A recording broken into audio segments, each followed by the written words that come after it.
Sena bet miela sofutė nebūtinai turi keliauti į šiukšlyną. Ją atnaujinę, baldu galėsite vėl džiaugtis lyg nauju. Visgi, jei baldo restauracijos imatės pirmą kartą, pravers keletas patarimų. Pradedame to, kad išrenkam jį iki pat karkaso ir žiūrim, kokios yra problemos. Galbūt karkasą reikia kažkur pataisyti, paklijuoti, sustiprinti. Toliau imkitės minkštojo sluoksnio. Jį neabejodami keiskite, jei porolonas kone išbyra baldą išardžius. Jei taip nėra, užtenka jį iš naujo priklijuoti prie karkaso. Kitas žingsnis – naujo audinio pasirinkimas.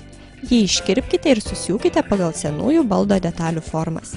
Tiesiog kartais, kai uždedam audinį, reikia įtempti, gražiai išlyginti, paprasčiau yra uždėti ant porolono arba sintepono agroplėvelį, tada audinys be jokių klošių, raukšlių užsideda lygiai, su juo paprastai dirbti. Jeigu tai yra platus, didelis daiktas, sofa, prišaudama keliose vietose ir tu matai, ne, kažkur dar reikia patempti, kažkur atlaisvinti. Tada jau šaudai, tarkim, visą liniją.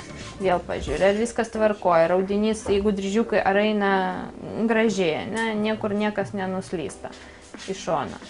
Tai vėlgi, jeigu viskas čia tvarkoja, tada į kitas detalės pereini. Restauratoriai siūlo naujos medžiagos vilkimą pradėti nuo sėdimosios dalies, tada imkitės atlošo ir galiausiai porankių. Kada jau pats audinys, viskas yra prišaudyta, tada eina pamušalinis audinys, kuris tiesiog gražiai prišaudamas iš apačios, kad paslėpti, tarkim, visą tą vidinį grožį, ne, kabutėse. Jei baldas sukonstruotas taip, kad pamušalą uždėti neįmanoma, pritvirtinamai slėpiami papuošimais. Galite klijuoti dekoratyvinę juostelę ar kalti vynukus.